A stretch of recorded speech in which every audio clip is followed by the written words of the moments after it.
रेहाना और रवि की शादी के बाद रवि के पास कुछ नहीं था। रेहाना, तुमने मुझसे शादी करके एहसान किया है। मुझसे ज्यादा तो तुम कमाती हो। अरे तो क्या हुआ, एक दिन आएगा रवि कि तुम खूब पैसा कमाओगे। मुझे तुम पर पूरा विश्वास है। रवि और रेहाना खुद को स्टैंड करने के लिए पूरी मेहनत करते। रेहाना, मैं नौकरी नहीं करना चाहता हूँ। तो कोई बात नहीं, मैं नौकरी करके घर चलाती हूँ, तुम बिजनेस सेट करने की कोशिश करो। एक दिन। रेहाना, तुम जानती हो, मैंने जो विज्ञापन बनाने वाली कंपनी खोली थी ना, उसे बड़ी ब्रांड का ऑफर आया है।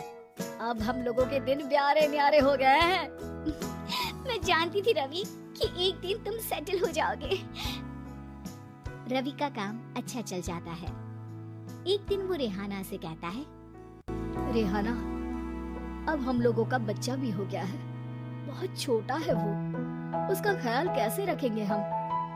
कैसे क्या, मैं गांव से माँ को लेकर आ जाती हूँ। नौकरी से हाफ डे ले लिया करूंगी। अभी तो वो छोटा है, स्कूल जाने तक मैं मैनेज कर लूंगी। देखो रेहाना, मैं अब अच्छा कमा रहा हूँ। तुमको नौकरी करके परेशान होने की कोई जरूरत नहीं है। अरे कैसी बात कर रहे हैं, मैं अपनी लगी लगाई नौकरी कैसे छोड़ दूं? और मैंने तो सुना है हम लोगों को कुछ ही महीनों में सरकारी नौकरी मिल जाएगी। सरकारी नौकरी में कितना कमा लोगी? उतने में तो मैं ड्राइवर रख लूंगा। रेहाना को रवि की बात का थोड़ा बुरा तो लगता है। कम से कम मेरी नौकरी की इतनी बेइज्जती मत करो। भूल गए, इसी नौकरी के बदौलत तुमने अपना बिजनेस खड़ा किया है। अरे वो तो मैं किसी के भरोसे भी कर लेता। देखो, अपने बच्चे को संभालो, घर का काम करो। अब बाहर जाती तुम अच्छी नहीं लगती हो। रेहाना रवि के कहने पर नौकरी तो छोड़ देती है, लेकिन अब बड़े से घर में उसकी कीमत किसी नौकर से कम नहीं होती। एक दिन रवि का दोस्त आता है। भाभी, हम लोग तो आपको तब से जानते हैं जब से आप लोग शादी होकर इस शहर में आए थे। आपके बदौलत ही सारा बिजनेस खड़ा हुआ है। ये किस्मत तो आप ही की है भाभी। हाँ हाँ भाई, हमारी मेहनत तो कुछ है ही नहीं। अरे होगी, लेकिन भाभी की किस्मत के आगे कुछ नहीं। दोस्त वहाँ से चला जाता है, लेकिन रवि का गुस्सा 7वें आसमान में होता है। देखा कैसे बोल रहा था? अरे बिल्कुल अच्छा आदमी नहीं है ये। कैसी बात कर रहे हैं आप? प्रशांत भैया तो बहुत अच्छे इंसान है रवि। कैसे उन्होंने हमारे मुश्किल वक्त में हमारा साथ दिया था। अरे था पैसा तो साथ दिया, ये तो कौन पूछता है? रवि का व्यवहार पैसा आते ही अलग हो गया। वो बंदे को बंदा नहीं समझता। घमंड से घिरे रवि ने तो एक दिन हद ही कर दी। रेहाना, मैं अब तुम्हारे साथ नहीं रह सकता हूँ। क्या क्या बकवास कर रहे हो रवि? क्या कहना चाहते हो? और क्यों नहीं रह सकते तुम मेरे साथ? देखो, मुझे कोई और पसंद है और उसने साथ रहने पर बस यही शर्त रखी है कि मुझे तुम्हें तलाक देना होगा। रेहाना, जो कि एक स्वावलंबी महिला थी, उसने बिना देर किए रवि को कह दिया, कोई इश्यू नहीं, मुझे पैकिंग में 4 दिन का वक्त लगेगा, लेकिन तब तक मैं तुम्हारे साथ नहीं रहूंगी। 4 दिन के लिए तुम कहीं और शिफ्ट हो जाओ, मैं घर से निकलूंगी तो बता दूंगी। रवि घर छोड़कर चला जाता है। रेहाना को दुख होता है, वो रोती है, लेकिन व्यवहार से स्ट्रॉन्ग रेहाना को पति के वापस आने का और उसे सबक सिखाने का पूरा भरोसा था। अरे शुशिका, कब शादी करोगे तुम मुझसे?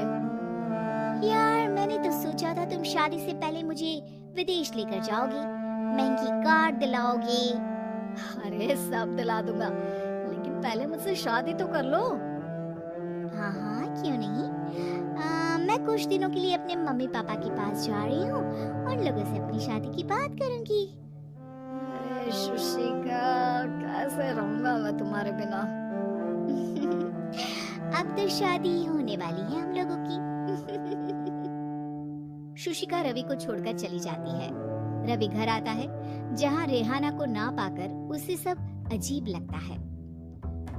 घर तो रेहाना के बिना कुछ नहीं है, बच्चे की याद भी आ रही है। चलो एक वीडियो कॉल कर लेता हूँ। रवि रेहाना को वीडियो कॉल करता है, लेकिन रेहाना फोन नहीं उठाती। रात को सोते वक्त, मन कर रहा है मुन्ने को गले लगा लूं। चलो कोई ना, शुशिका से शादी के बाद मेरे और भी बच्चे होंगे। अगले दिन रवि ऑफिस जाता है जहाँ टीना खड़ी होती है।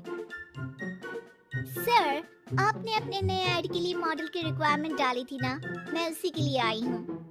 रवि टीना को देखकर खुश हो जाता है। अब शादी हो गई है तुम्हारी? नहीं सर, बस अच्छा सा हैंडसम और अमीर लड़का देख रहे हैं मेरे मम्मी पापा।